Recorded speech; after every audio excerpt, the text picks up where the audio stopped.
नहमदु व नसल्ली अला रसूलिल करीम। अम्मा बाद फ़ऊज़ बिल्लाहि मिनश शैतानिर रजीम।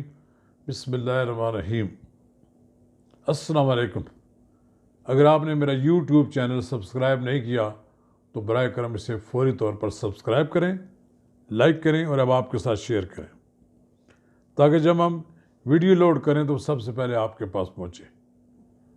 आज हम आपके साथ सेनेट के इंतखाबात के बारे में बात करेंगे, जिसमें मुख्तलिफ सियासी जमातों ने पार्टी टिकट देने के ऐलानात भी कर दिए हैं और कुछ पर मशावरत जारी है।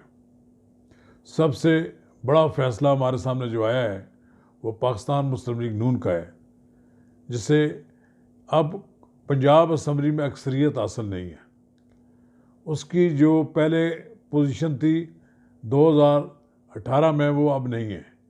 इसलिए पाकिस्तान मुस्लिम लीग नून ने इस वक्त जो उनके ऑलरेडी सेनेटर्स मौजूद थे उनको ड्रॉप कर दिया है।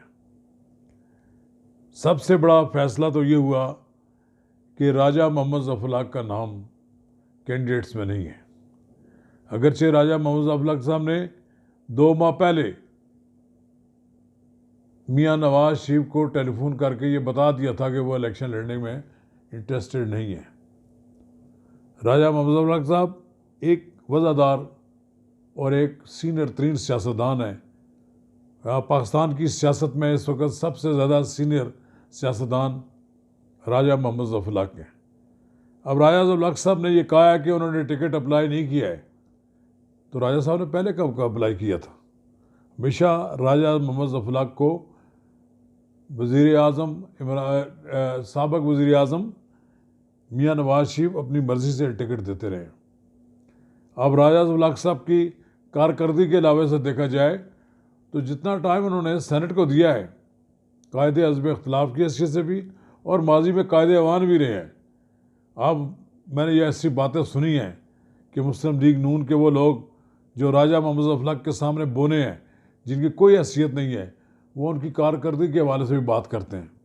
मुझे मालूम है कि राजा मोहम्मद ज़फ़रुल्लाह ने अपने सेनेट के कायदे हज़्ब इख्तिलाफ़ की हैसियत से जो किरदार अदा किया है वो बहुत कम लोगों ने अदा इस तरह किया होगा। राजा मोहम्मद ज़फ़रुल्लाह ने जब मियाँ नवाज शरीफ को जलावतन किया जा रहा था, अगर वो ना होते तो मुस्लिम लीग नून का शिराज़ा बिखर जाता। उन्होंने उस वक़्त मखदूम जावेद हाशमी के साथ मिलकर पार्टी को चलाया। वो चेयरमैन थे राजा मोहम्मद ज़फ़रुल्लाह और मखदूम जावेद हाशमी कायम सदर थे।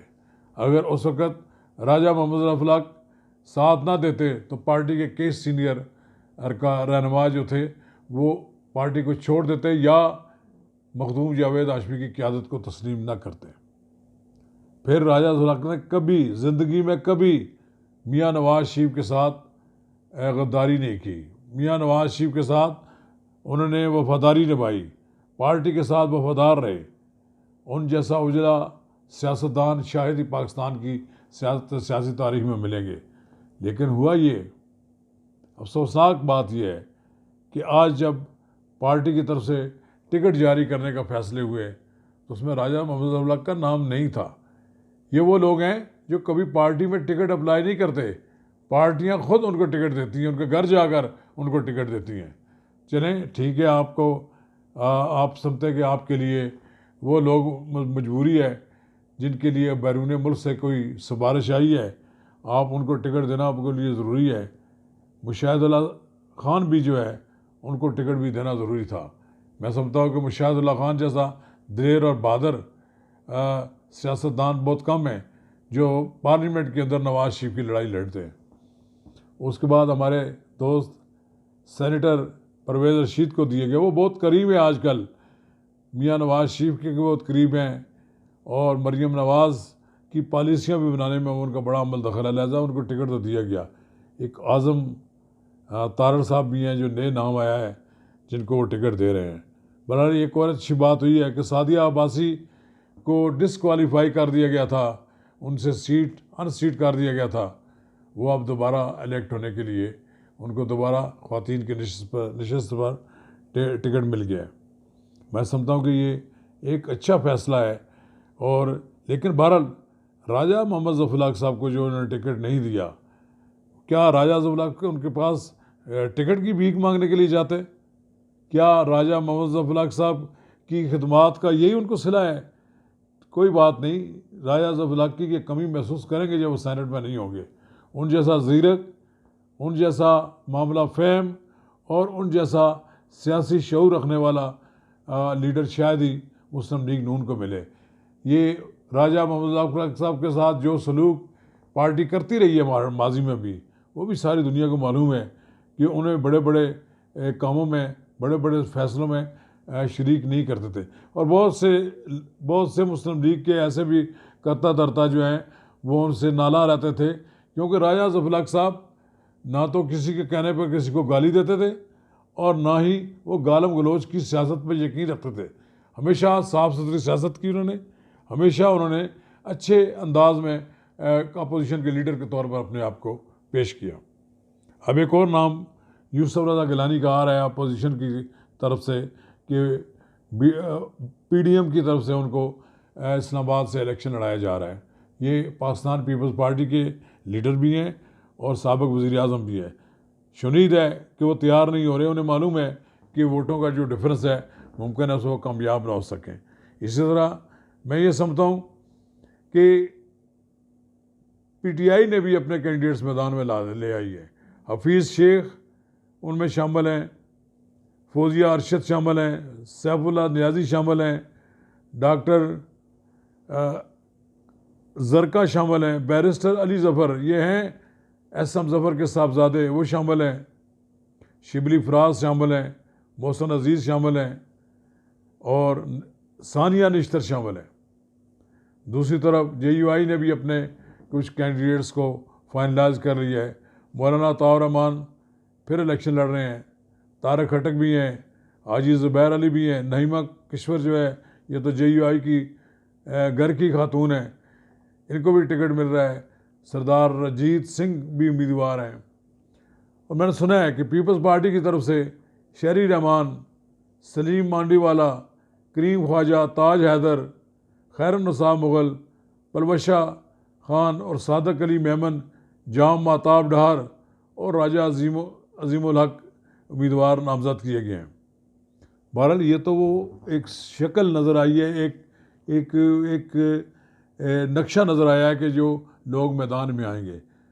इन इंतखाबात में के नतीजे में तहरीक इंसाफ को मामूली सी अक्सरियत हासिल हो जाएगी सेनेट में, लेकिन सेनेट के अंदर जो दबंग लीडर हैं वो मुशाहिदुल्लाह इंशाल्लाह पहुँचेंगे।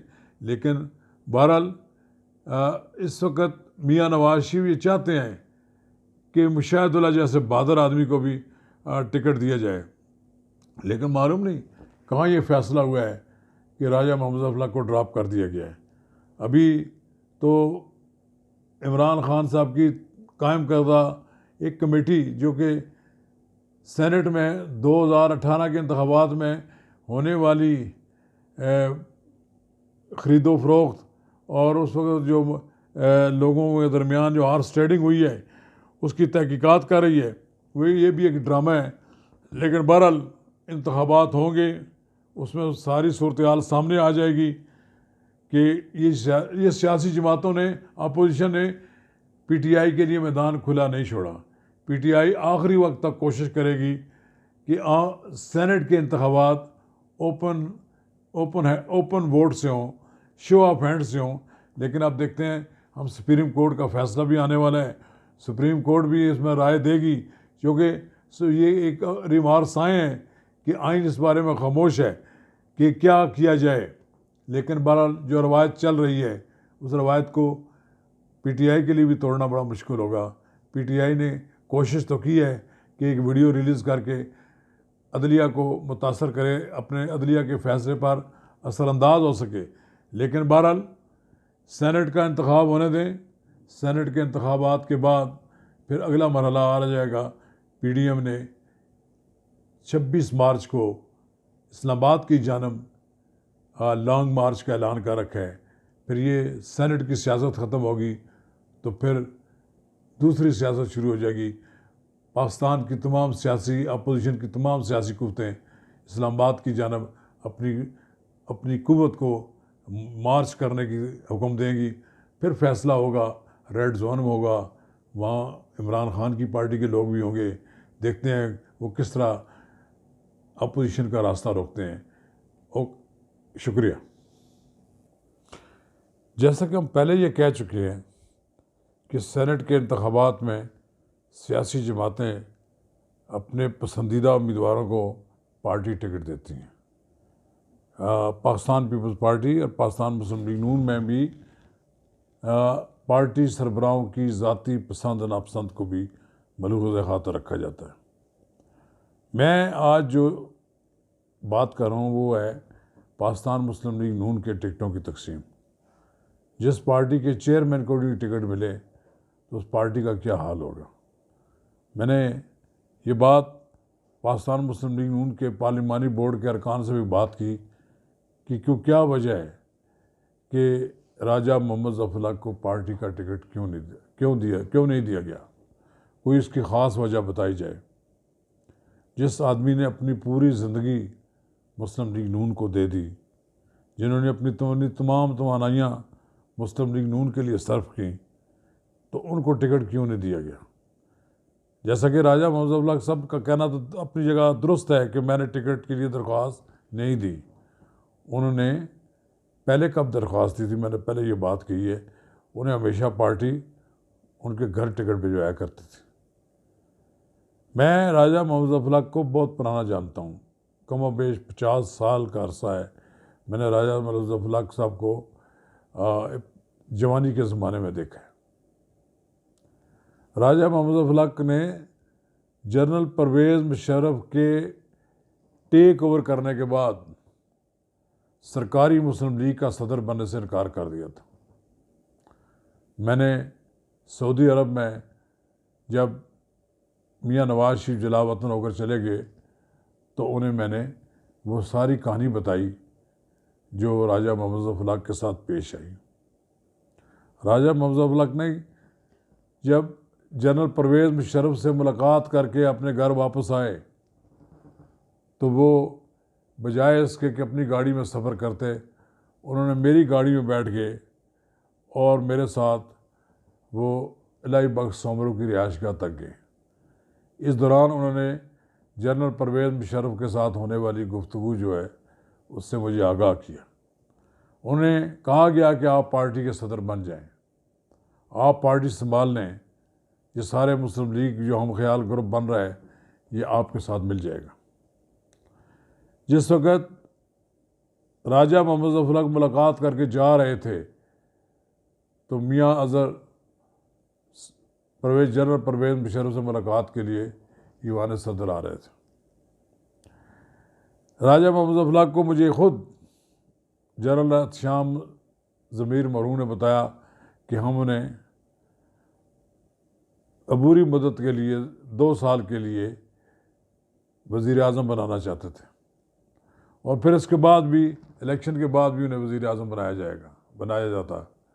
लेकिन राजा मोहम्मद ज़फ़रुल्लाह ने ये कहकर इनकार कर दिया कि वो किसी मज़ीद अरसे के लिए वो कभी किसी फ़ौजी हुकूमत के हिस्सा नहीं बनेंगे और वो मियाँ नवाज़ शरीफ का साथ नहीं छोड़ेंगे। सो उन्होंने राजा मोहम्मद ज़फ़रुल्लाह ने फ़ौजी हुक्मरान के साथ की नौकरी करने से इनकार कर दिया। फिर यही जनरल परवेज़ मुशर्रफ की जो तकलीफ़ थी, सन 2002 के इलेक्शन में उन्होंने मेरे हल्का इंतखाब से इलेक्शन लड़ा तो उन्हें हरवा दिया गया। वो हारे नहीं, उनके बैलेट बॉक्स चेंज हुए, उनकी वोटों का तनासब तब्दील कर दिया गया। वो एक ख़ास बेल्ट में उनके वो जो बैलेट बॉक्स थे वो तब्दील कर दिए गए। बाद में वो जिन लोगों ने तब्दील किया, जिन लोगों ने कुछ किया, वो बारी बारी आकर राजा मोहम्मद ज़फ़रुल्लाह से अपने स्याह माल की माफ़ी मांगने के लिए आते रहे। लेकिन राजा ज़फ़रुल्लाह को परवेज़ मुशर्रफ कौमी असम्बली में नहीं देखना चाहते थे। उन्हें मालूम था कि ये अगर पर कौमी असम्बली में पहुँच गए तो ये कंसेंसस के मुल्क के वज़ीर आज़म बन जाएंगे, उनके लिए मसाइल पैदा हो जाएंगे। लेकिन राजा मोहम्मद ज़फ़र का लोग कहते हैं कि उन्होंने कभी कोई इलेक्शन नहीं जीता। इलेक्शन जीता है उन्होंने। मुझे ख़ुद मालूम है जिस हल्के में मैंने वोट डाली है उसका तनासब ये बनता है कि 10 वोट के हिसाब से हर पोलिंग स्टेशन में वो हारे हैं, लेकिन मुझे मालूम है कि उस इलेक्शन में वो जीत गए थे, लेकिन उन्हें हरवा दिया गया इसलिए कि जनरल परवेज़ मुशर्रफ का उन्होंने हुक्म मानने से इनकार कर दिया था। मैंने यही बात मियाँ नवाज़ शरीफ को कसर ज़ियाफ़ा मक्का मुकर्रमा में बताया तो मियाँ शहबाज शरीफ ने बड़े तजस्सुस के साथ सारी बातें सुनी, उन्होंने मियाँ नवाज़ शरीफ को भी बताया। फिर राजा ज़फ़र साहब के बारे में किसी ने मुझे पता लगा कि उन्होंने पूछा उनकी पार्टी के लिए क्या खिदमात क्या हैं, क्या गाली देना सियासी मुखालफिन को बड़ी खिदमत होती है। राजा ज़फ़र ने पार्टी को मुत्तहद रखा, ये सबसे बड़ी उनकी खिदमत है। राजा ज़फ़र ने जनरल एहतशाम को ज़मीर को इनकार किया, चौधरी शुजात को इनकार किया, सबको इनकार किया, तारिक अज़ीज़ को इनकार किया। उन्होंने कहा कि मैं मुस्लिम लीग नून के सिवा किसी और जमात में रहने के लिए तैयार नहीं हूँ, जाने के लिए तैयार नहीं हूँ। उन्होंने नवाज़ शरीफ की जलावतनी के बाद पार्टी को मुत्तहद रखा। जिस रोज़ मियाँ नवाज़ शरीफ पाकिस्तान से बाहर जा रहे थे उन्होंने मखदूम जावेद हाशमी को पार्टी का कायम सदर मुकर्रर किया। तो राजा ज़फ़र ना होते तो पार्टी का कोई सीनियर लीडर मखदूम जावेद हाशमी की सदारत में बैठने के लिए मरकज़ी मजलिस आमा के मरकज़ी सेंट्रल वर्किंग कमेटी के इजलास में बैठने के लिए तैयार नहीं था। ये राजा ज़फ़र ही थे जिसने सबको मजबूर किया कि फ़ैसला हो गया है, अब इस फैसले पर हम सबको अमल दरामद करना है। राजा ज़फ़र कभी एग्रेसिव पॉलिटिक्स करने वाले नहीं हुए, लेकिन हमेशा उन्होंने मुस्लिम लीग नून की पॉलिसी, मुस्लिम लीग नून की लाएअमल को आगे बढ़ाया। एक नफीस, शाइस्ता और खुश अखलाक सियासतदान के तौर पर उन्होंने अपना कैरियर बनाया। उन्होंने कभी किसी जगह भी लोगों को गालियाँ देकर या लोगों पर गलत किस्म के इल्ज़ामात लगा कर सियासत नहीं की।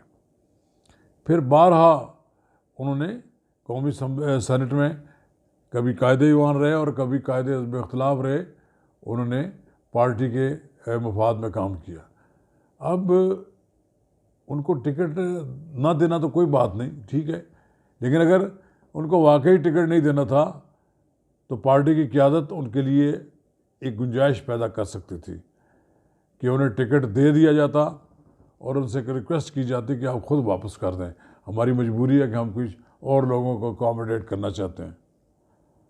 अगर पार्टी की खिदमात पर अगर किसी को पार्टी का टिकट मिलना चाहिए था, फिर राजा मोहम्मद ज़फ़र का नाम सबसे बुलंद, सबसे अव्वल होना चाहिए। बड़ा अफसोस है, मुस्लिम लीग नून के बड़े लोगों ने मुझे फ़ोन किए हैं, उन्होंने कहा कि हमारे जज्बात हमारी पार्टी की क़यादत तक पहुँचा दें। सद अफसोस कि पार्टी में कोई बोलने वाला नहीं है। पार्लिमानी पार्टी के इजलास में तमाम तर फैसले पार्टी की आला क़यादत ने कर दिए, सब ने जी हाँ कह दिया, और यही सियासी जमातों में फिर इस तरह के फ़ैसले होते हैं। और मुझे उम्मीद है कि बहुत जल्द पार्टी की आला क़यादत को अपनी इस गलती का एहसास होगा। शुक्रिया।